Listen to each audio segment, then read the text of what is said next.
Hey everybody, what's happening? My name's Steven. And I'm Spencer. We work with Nexus Youth and Family Services, and today we want to bring you a presentation regarding decision making. If you remember, the first video that we covered was SMART goals: specific, measurable, attainable, relevant, and timely. And those are really important when it comes to decision making for the long term. So what we want to do is we want to cover decision making. We want to give you some information and some very clear ways to help you make better decisions. So first, let's start off by defining decision making. This will be the definition we're going to use throughout the presentation today, which is the act or process of making a decision. It's important to remember that decision making comes in all shapes and sizes, and certain things that you have to decide on can be really serious, other things not so much. Absolutely. So what we want to do is we want to discuss how do we make decisions, and we are going to choose 6 different ways decisions can be made. Now, decision making isn't limited just to these 6. However, we think these are probably the most relevant and reasonable for young people your age. And the first one that we've chosen is impulsiveness. That's done without much thought. So, for example, with impulsiveness, when you go to Walmart or you go to the store and you see that candy bar and you just say, I want that, and you just grab it. Or if you're at the mall and you decide you want a pair of shoes or whatever it might be, you just do it. You don't even think about it, you just grab it. The second one would be compliance. Compliance is choosing the most pleasing, comfortable, and popular option as it pertains to those impacted. That could be, for instance, hey, all of us are going to a place in town to have dinner. You should come with us. You may not want to, but because everybody's doing it, it's the popular option, you're going to choose to go with them. So compliance is the second one. And the third one is delegating, not making the decision yourself and pushing it off to trusted others. For example, Spencer and I, we like to go to lunch a lot, and so oftentimes we will actually say, you make the choice. You decide where we're going. And so what we've done is we've given that person permission, because we trust them, to make the decision for us. So that's the third option, and that's delegating. So now let's go through the next 3 of them. The fourth would be avoiding or deflecting. So avoiding or ignoring decisions in an effort to avoid responsibility for their impact of just simply preventing them from overwhelming you. So this could be something like maybe deciding to end a relationship or a friendship, That's a tough decision to make. And sometimes in life we have these really tough decisions. We don't want to make them, so we avoid or we just deflect. We just don't make them at all. Fifth up would be balancing. So weighing the factors involved, studying them, and using this information to make the best decision in that moment. So think of this like making the decision to maybe join a sports team or maybe join the drama club or whatever it may be, You balance your factors there and you think, hey, what's the best decision for me? Is trying out the best decision? Is going up there and auditioning the best decision for me? And finally, lastly, we have prioritizing and reflecting. Putting the most energy, thought, and effort into those decisions that will have the greatest impact on your life. So, this one, for example, would be deciding, hey, where do I want to go to college? What do I want to study? That's a big, big decision for you to make in your life. And so it's important to make that a priority for yourself. So when we're typically in class, what we would do is we would ask, what are some decisions that you make every single day? And most of the time, when we're in class with you guys, these are the answers that we get, or the questions that we ask. What am I going to eat today? Should I listen to my parents? What should I wear? Should I brush my teeth? Yes. When should I wake up? Who should I hang out with? Should I take a shower? Definitely yes. Should I use deodorant? Big yes. That's another yes. And how long should I play video games? And how much effort should I put into blank? So, some of these are very simple decisions. Sometimes they're not. We had a girl in class one time who said when it came to what she should wear, she didn't know. She tried on 10 to 15 different outfits because she didn't know what she wanted to wear.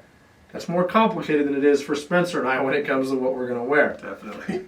So, also, who should I hang out with? Sometimes that's challenging. It's more challenging at times when, right now, when you're not in school normally, the formal way that we do education. And so that could be an interesting thing because who are you going to hang out with? Maybe it's the kids in the neighborhood. It's not the people you normally would hang out with. And also when it comes to hygiene, on should I brush my teeth? Should I take a shower? Should I use deodorant? Those seem like small things. They're actually very important things. It helps build this routine in your life. So we want you to know that as well. And also, Spence, what do you think about how much effort should they put into whatever it is? Maybe it's school. How much effort? So let's say with the school. Right now, you have a lot of time on your hands, and you're not being kind of watched as much as you would be if you were in school. So how much effort do I put in towards school is a really important question that you need to answer for yourself. I mean, personally, I would say you need to be putting in as much effort as you would as if you were in the classroom. Absolutely. But I know it's difficult at home. There's a lot of distraction at home. Maybe you have your pets there.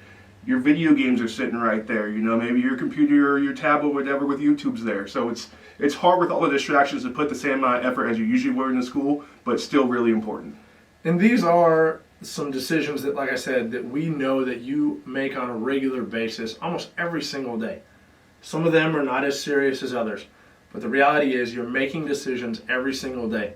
And so that's important to understand, regardless of how severe or minuscule it is. So we are involved in making decisions every day, some without much thought, while others require more time and effort. Many of our decisions are influenced by one way or another by other people around us. But it's really important, guys, with that part of it, to make sure that those people that you have around you are good influences on your decisions. You don't want to allow people who are a bad influence to make decisions for you. Otherwise, your life can go down a wrong path. Absolutely.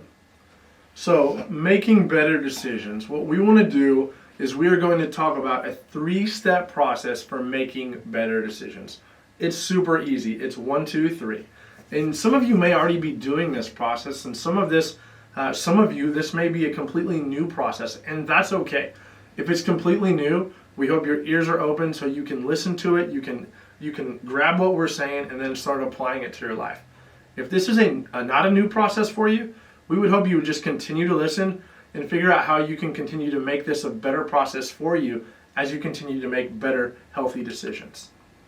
So, the first step is clarify. So what is the decision you're trying to make? So just to give you a couple examples, let's say you're trying to decide what to wear that day. So you're clarifying what to wear. You're taking into account, what's the weather like? What am I going to wear? Do I want to wear shorts, pants, sweatshirt, t-shirt? What is it?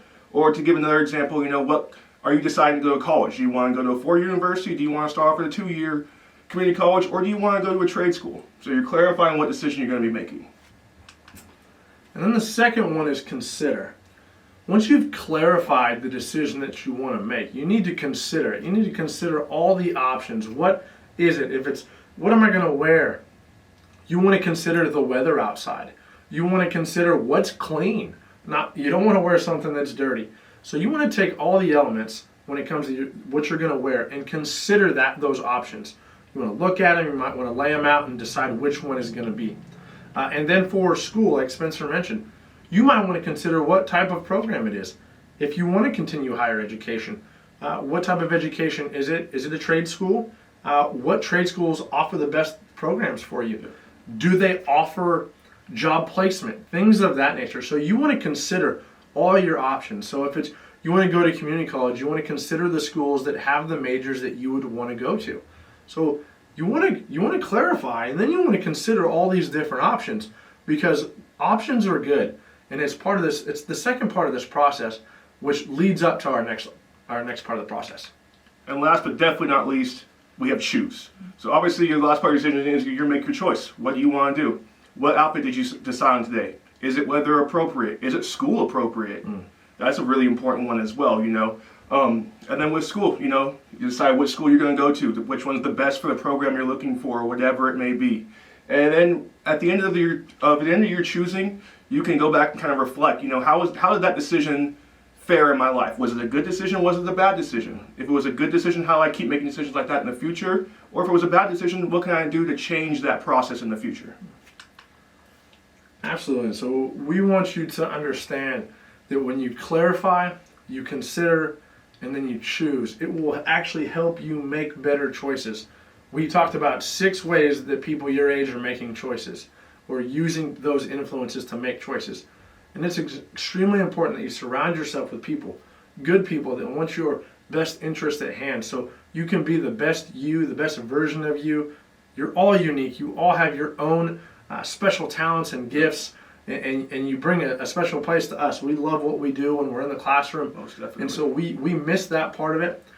We would hope to be in school soon with you guys, but when it comes to these choices, when it comes to making these decisions in your life, clarify, consider, and choose will then help you make better life decisions, whatever they are.